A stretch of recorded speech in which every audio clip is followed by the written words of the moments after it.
Bonjour à tous, je suis ravie de vous revoir sur ma chaîne. Aujourd'hui, nous nous voyons pour une vidéo bien particulière puisqu'il s'agit de mes livres préférés. Et mes livres au pluriel, ça tombe bien puisqu'aujourd'hui, j'ai décidé de vous faire visiter la partie histoire de ma bibliothèque. Est-ce que ça vous branche? Oui? Eh bien écoutez, dans ce cas-là, vous venez avec moi, on y va tout de suite. Hop, c'est parti. Alors, la bibliothèque est déjà ouverte. Et voilà, on tombe sur la partie beaux livres de la vitrine avec, pour commencer, les Tudors, qu'on ne présente plus.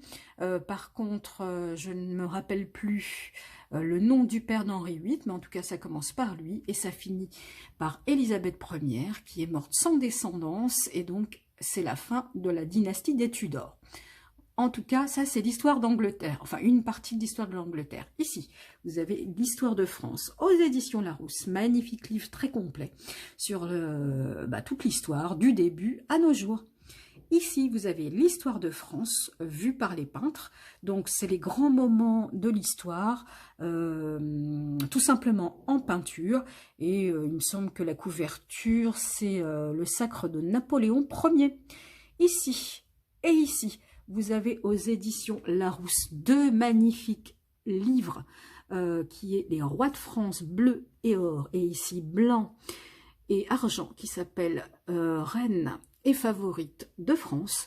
Magnifique ouvrage, très bien fait, avec même des facsimilés de courriers ou de documents importants à l'intérieur. Vraiment très très beau. Ici, j'aime beaucoup celui-ci aussi, qui s'appelle Roi, Reine, Galant et favorite, aux éditions Ouest France, si je vous dis pas de bêtises. J'aime beaucoup ce livre, il répertorie tous les personnages qui ont gravité auprès des rois à leur époque, on va dire. Ici, c'est un livre sur Henri IV, je ne sais pas si vous allez le voir, que j'avais acheté à l'époque pour l'anniversaire de sa mort en 2010, si je vous dis pas de bêtises. Donc, Le Figaro, donc très beau livre, et c'est le seul pour l'instant que j'ai sur Henri IV en tout cas. Ici, très belle collection aussi, au Thaïlandier historien. Ici, vous avez donc Louis XIII, qui était le père de Louis XIV. Ici, c'est un beau coffret qu'on m'avait offert. C'est pour ça que j'ai continué la collection. Sur 2 volumes pour Louis XIV. Ici, vous avez Louis XIV de nouveau, intime. Donc là, c'est aux éditions Gallimard. Et c'est sa vie du moment, de son enfance à ses derniers jours. Ici, vous avez Louis XV, qui était le petit-fils de Louis XIV, Louis XVI, qu'on ne présente plus, bien sûr, donc toujours aux éditions Thaïlandier. Ensuite, un livre qu'on m'avait donné, qui vient de chez Hachette, qui vise parfaitement ma cible, les reines, les maîtresses et les favorites. C'est donc là Marie-Antoinette. Ici, un très beau livre chez Flammarion sous forme de coffret qui s'appelle Un jour avec Marie-Antoinette, juste magnifique, hein. Je ne sais pas si vous allez bien voir, mais voilà le bébé. Ensuite, ici, vous allez voir, je suis une acharnée de l'histoire de France. Vous constatez que j'ai quelques secrets d'histoire. J'ai le 1, le 2, le 3, le 4, le 5, j'ai pas le 6, j'ai le 7, me manque le 8. Oui, je suis une acharnée. Pourquoi je vous dis ça? Tout simplement parce que quand ils passent à la télé, je les regarde. Je les ai aussi en DVD, mais aussi je pousse le vice jusqu'à les lire. Donc, collection très très bien faite. C'est pareil, c'est pas trop chiant puisque c'est quelques pages consacrées à un personnage. Et franchement, très très très sympa cette collection. Ici, vous avez le dictionnaire des favorites d'Henri Pigaillem aux éditions Pygmalion, qui est donc ma cible, vous l'avez compris. Donc là, ça regroupe par ordre alphabétique toutes les maîtresses qu'elles aient fait un jour ou 20 ans auprès du monarque ou de l'empereur. J'ai plein, il y a plein de nanas que je connaissais pas du tout, donc j'ai beaucoup aimé le principe. Donc voilà pour ce bouquin là. Ensuite, vous avez ici quoi? eh bien, vous avez un magnifique livre, trop grand pour entrer dans la vitrine, donc je vous l'ai sorti, il est à côté, donc qui est sur la mode à la cour de Marie-Antoinette aux éditions Gallimard, juste magnifique. Là, vous pouvez voir une broderie magnifique, vous voyez le travail, même sur les boutons. Et voilà, on est avec Marie-Antoinette dans son boudoir. Regardez les travaux de broderie, c'est juste magnifique. Vous avez la mode homme aussi, mais ça parle aussi de joaillerie, de parfumerie. Voilà, la mode homme. Voilà, regardez, on est dans un catalogue avec des échantillons de tissus qu'elle devait choisir pour ses nouvelles toilettes. Voilà, des robes qui nous sont parvenues jusqu'à nous, qui n'étaient pas forcément à Marie-Antoinette, hein, puisque rien n'a subsisté. Ici, vous avez les coiffures, voilà, et donc vous avez des tableaux avec ces toilettes. Vous voyez la mode de cette époque-là. Et voilà, c'est juste très sympa. Regardez, toujours de la broderie. Ouais, vraiment très très sympa ce livre, j'aime beaucoup. Vous voyez, regardez-moi ça, ce détail de dentelle, quoi. Tout est brodé main, c'est magnifique, juste magnifique. Donc j'aime beaucoup ce livre. Et donc voilà. Ensuite, j'ai mis une chaise pour que je puisse m'y jucher, puisque la bibliothèque est très haute. Je voulais vous dire... Vous l'avez peut-être pas forcément, vous y avez peut-être pas fait attention peut-être sur la vitrine, mais j'ai tout rangé chronologiquement. En tout cas, c'est moi qui l'ai décidé, c'est ma bibliothèque, je fais ce que je veux. Hein. Donc voilà, j'ai rangé chronologiquement. Et après, vous avez des personnages qui sont contemporains ou pas. Donc voilà, vous étonnez pas de passer d'un pays à l'autre. Voilà. Je tenais à vous le dire pour ceux que ça intriguait. Et on commence tout de suite avec Cléopâtre la Fatale, Hortense Dufour étant l'une de mes auteurs préférés, donc que j'ai beaucoup aimé. Ici, vous avez Agrippine et Messaline, donc Rome antique. Agrippine, mère de Néron, Messaline, épouse de l'empereur Claude, rivales toutes les deux. Ici, vous avez Aliénor d'Aquitaine, qui était l'épouse d'un Plantagenet, je crois qu'elle a régné en Angleterre également. Ici, vous avez Marco Polo en 2 tomes, c'est les voyages interdits, et j'ai adoré ce bouquin. Il m'a fait rire, surtout le premier, où il raconte toutes ses péripéties, et surtout les grosses conneries qu'il a fait tout au long de sa jeunesse et son adolescence, jusqu'à ce qu'il parte pour la Chine avec son père et son oncle, qui étaient marchands de soie, de marchands, pardon, et qui empruntaient la route de la soie, voilà ce que je voulais dire. Et donc, en fait, le voyage a duré 4 ans, et pendant 4 ans, il raconte aussi ses péripéties, et il a fait beaucoup de conneries, il a fait beaucoup de rencontres, féminines ou pas. Et là, franchement, c'était un bonheur à lire, du début à la fin, j'ai adoré. Là, il est moins marrant, c'est la suite, évidemment, et il est en Chine, mais surtout, il se case, donc c'est beaucoup moins marrant, il fait beaucoup moins de conneries. Ensuite, ici, vous avez la Tour de Nesle. Alors, la Tour de Nesle, gros scandale à la cour à l'époque, tout simplement parce que les brus de Philippe le Bel, si je vous dis pas de bêtises, et si ma mémoire est bonne, ont trouvé la bonne idée de faire quelques galipettes avec des amants, et ça, on ne peut pas se le permettre quand on est tout là-haut au pouvoir, c'est pas possible. Donc gros scandale, je ne vous dis pas comment ont terminé les amants, c'est plutôt barbare, et elles ont été punies, elles aussi, moins violemment, mais elles ont été punies aussi. Ensuite, vous avez ici Agnès Sorel, et Agnès Sorel, tout le monde la connaît, hein. C'est la première maîtresse de l'histoire à rentrer officiellement à la cour. Alors, pas qu'elles existaient avant, c'est pas la première, évidemment, elles ont toujours été là, de tout temps. Les favorites ont été à la cour, sauf qu'elles étaient cachées, c'était plutôt dans l'ombre, on savait qu'elles étaient là, mais on les faisait pas paraître. Et depuis, avec Charles VII, c'est lui qui a imposé sa maîtresse, sa favorite, à la cour. Donc Agnès est reconnue première favorite officielle. Ensuite, ici, vous avez les Borgia, la splendeur des Borgia. Donc, tome 1 et tome 2, aux éditions Télémaque. Ils font des superbes bouquins, Marco Polo aussi, c'est Télémaque. J'aime beaucoup, ils font vraiment des livres super sympas, eux. Donc là, ça retrace la vie des Borgia, du père, donc Rodrigo, le pape, enfin, avant qu'il soit pape, et jusqu'à Lucrèce, donc en passant par tous les frères. Donc, super bouquin aussi, j'ai beaucoup aimé. Ici, vous avez Lucrèce et les Borgia. Donc là, c'est un livre qui est consacré plus à Lucrèce, donc ma cible, qui est de Geneviève Chastenay, que j'ai beaucoup aimé. J'ai beaucoup appris aussi sur le personnage Lucrèce. Ensuite, vous avez Anne de Bretagne. Alors, Anne de Bretagne, par son mariage avec le roi de France, a emmené la Bretagne, c'est une logique, à la France, dans l'escarcelle de la France, puisqu'avant, c'était des territoires séparés.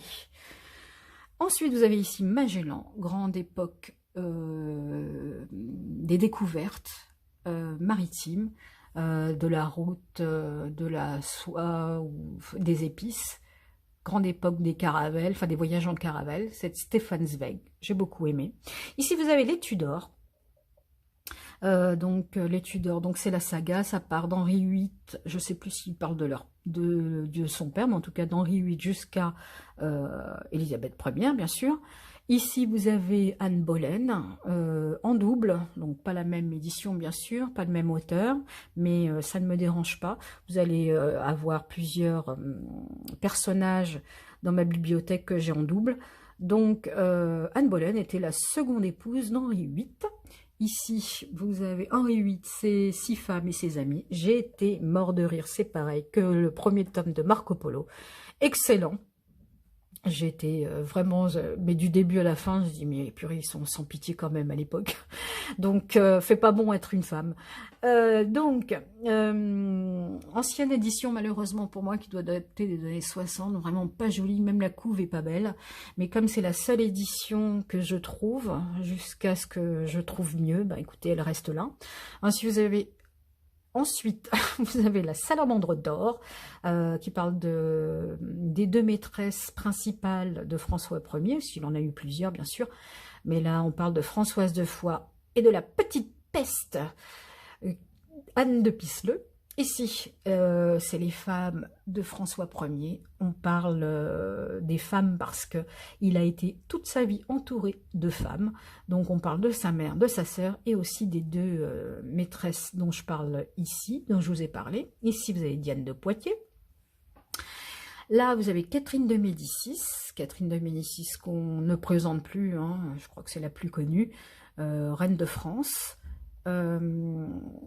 Qui était la belle-fille de François Ier, et aussi Diane de Poitiers était la rivale de Catherine de Médicis, tout simplement parce que Diane de Poitiers a été, alors je vais dire un mot d'aujourd'hui, la nounou d'Henri II. Elle a fini dans son lit, et Henri II était l'époux de Catherine de Médicis, roi de France. Elle a mis 3 rois sur le trône. Et donc voilà, ici vous avez Marie Stuart d'Hortense Dufour, toujours, que j'ai beaucoup aimé, j'ai appris beaucoup de choses, je ne savais même pas qu'elle existait, la pauvre, tellement elle a peu régné. Elle a été reine de France pendant 2 ans, puisqu'elle était l'épouse du fils aîné de Catherine de Médicis. Il est mort très jeune, d'une infection à l'oreille, si je vous dis pas de bêtises, toujours si ma mémoire est bonne, parce que ça fait un petit moment que je les ai lus quand même, hein. Donc, quand son époux est décédé, elle a été renvoyée de la cour, elle n'y avait plus rien à y faire, et du coup, elle est repartie en Écosse, son pays d'origine, où elle a régné en tant que reine catholique. Ensuite, vous avez Marguerite de Valois, que je vous ai fait voir sur une vidéo Retour Emmaüs. Et Margot, la reine rebelle, même personnage pour ceux qui ne le savent pas. Margot, donc pareil, un double livre sur cette personne. Margot qui était donc la fille de Catherine de Médicis, mais aussi l'épouse d'Henri IV. Donc là, vous avez Henri IV et les femmes. Donc toujours pourquoi? Bien tout simplement parce que c'est pareil, il a une sacrée liste de maîtresses et de femmes qui sont passées dans sa vie pour une nuit ou pour plus longtemps. Et donc Henri IV était l'époux de Margot. Comme c'est rangé chronologiquement, comme je vous l'ai dit, Margot âgée de 6 mois de plus, passe avant Henri IV. Ici, vous avez Gabrielle d'Estrées, qui est l'une des maîtresses qui ont marqué la vie d'Henri IV. Ici, vous avez Marie de Médicis, qui était la seconde épouse d'Henri IV, puisqu'ils se sont séparés avec Margot. Elle est donc la seconde épouse d'Henri IV et la mère de Louis XIII. Ici, quelqu'un qui n'a rien à voir avec l'histoire, si, mais avec la royauté, eh bien, c'est le roman vrai de Ninon de L'Enclos, que j'aime beaucoup, et c'est Michel de Decker qui a écrit ça. Et là, vous avez mon autre auteur favori, toujours, que ce soit dans les émissions télé, Secret d'histoire ou même dans les livres, toujours le bon mot, toujours une anecdote qui fait rire. Moi j'aime beaucoup, malheureusement il nous a quittés il y a peu, donc vraiment j'aimais beaucoup son écriture, et voilà. Donc pour Ninon de L'Enclos, ici vous avez les femmes dans la vie de Louis XIV, toujours le même principe qu'Henri IV et François Ier plus haut, donc toutes les femmes qui ont fait la vie de Louis XIV, pardon. Ici, Louis XIV, toujours de Michel de Decker, et on parle de sa vie amoureuse. Et alors là, comment vous dire, c'est pareil, c'est un bouquin qui n'est pas prêt de quitter ma bibliothèque, parce que qu'est-ce que j'ai rigolé du début à la fin. Je me suis dit, mais est-ce qu'il est vraiment sérieux, Louis, à des moments? Tout le monde dans le même carrosse, il n'y a pas de... Il n'y a pas de jaloux, enfin des fois ça devait être difficile d'être dans sa vie parce que franchement il n'est pas très délicat quand même, hein.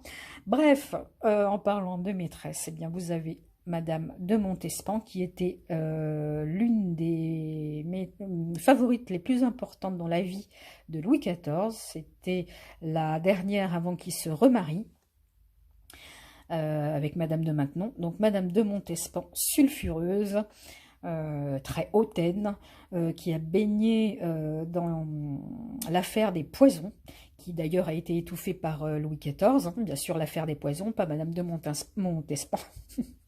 Donc elle a eu aussi, elle, des enfants illégitimes avec Louis XIV, et c'est quelqu'un qui est resté 20 ans auprès du roi. Ensuite, ici, vous avez la princesse Palatine, donc, qui était la belle-sœur de Louis XIV, donc forcément l'épouse de Monsieur. Ici, vous avez Louis de Bourbon ou le Soleil maudit. Louis de Bourbon, qui était un des fils illégitimes de Louis XIV. Un des, parce que oui, il y en a eu plusieurs, que ce soit avec Louise de la Vallière ou avec Madame de Montespan. Ici, vous avez Madame de Pompadour, donc on passe à Louis XV, la première en titre, première favorite en titre de Louis XV. Et ici, le bal des Ifs de Franck Ferrand. J'ai beaucoup aimé ce livre. J'ai appris beaucoup de choses aussi. Donc, Madame de Pompadour, vous l'avez bien compris, était la première favorite de Louis XV. Je ne sais plus si je vous l'ai dit. Ici, vous avez Madame du Barry. Et là, c'est sa dernière favorite en titre avant sa mort. Donc, on parle toujours de Louis XV. C'est Madame du Barry.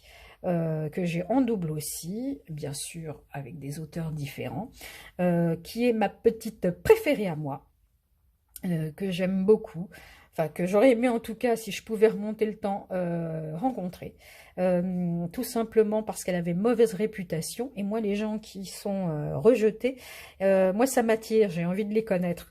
Donc elle était rejetée notamment parce qu'elle a été prostituée par son mari, son premier, donc le du Barry, parce que son nom c'est celui de son premier mari, qui a été vendeuse, enfin qui a fait, enfin vraiment c'était la lie du peuple, hein, c'était le bas-fond, et en fait elle est arrivée tout là-haut auprès de Louis XV, et elle y est restée 5 ans, juste avant qu'il meure. Ensuite, vous avez ici Marie-Antoinette, la mal-aimée. Bon, en attendant, c'est d'Hortense Dufour, je vous la présente plus, tout le monde la connaît. Avec cet ouvrage, j'ai aussi beaucoup appris sur le personnage de Marie-Antoinette, plein de choses que je ne savais pas. Ici, vous avez Joséphine de Beauharnais. Donc, vous avez bien compris qu'ici, la monarchie se termine. Donc, Joséphine de Beauharnais, première épouse de Napoléon Ier et donc impératrice. Ici, vous avez Wallis Simpson, mauvaise réputation aussi. Donc, gros scandale à la cour quand elle y est arrivée, puisque quand elle a épousé Henri VIII, elle était déjà divorcée 2 fois, ça fait un gros scandale. Et en plus, le comble du comble, c'est que lui a abdiqué pour l'épouser, enfin pour être avec elle. Ensuite, ici, plus rien à voir avec la monarchie, ni les empereurs ou impératrices. Vous avez ici Sarah Bernard. Sarah Bernard, bah, tout simplement, sacré personnage qui en fait qu'à sa tête. Tout ce que j'aime. Voilà. Oups, ma vidéo est maintenant terminée. J'espère qu'elle vous a plu parce que moi j'ai vraiment beaucoup aimé vous la faire. Si par hasard vous avez vu un petit bouquin qui vous plairait, eh bien écoutez, dans ces cas-là, mettez-le moi en commentaire. Je me ferai un plaisir de vous mettre toutes les coordonnées du livre, que ce soit le code barre, l'auteur et le titre en entier, pour que vous puissiez vous le procurer. Voilà. Vraiment, ça m'a fait un grand plaisir de vous faire cette vidéo. Je me suis replongée et je vous ai fait aussi découvrir mon univers, enfin une partie de mon univers, une de mes passions en tout cas, qui, vous l'avez bien compris, est la lecture, ça c'est sûr, mais aussi l'histoire de France et d'ailleurs. Donc voilà, ma vidéo est maintenant terminée. Vous n'hésitez pas à la liker si jamais elle vous a plu. Et à vous abonner si le cœur vous en dit, soit dit en passant. Voilà, je vous souhaite une bonne journée ou une bonne soirée selon le moment où vous allez regarder cette vidéo. Et moi, je vous dis à très bientôt pour une prochaine vidéo.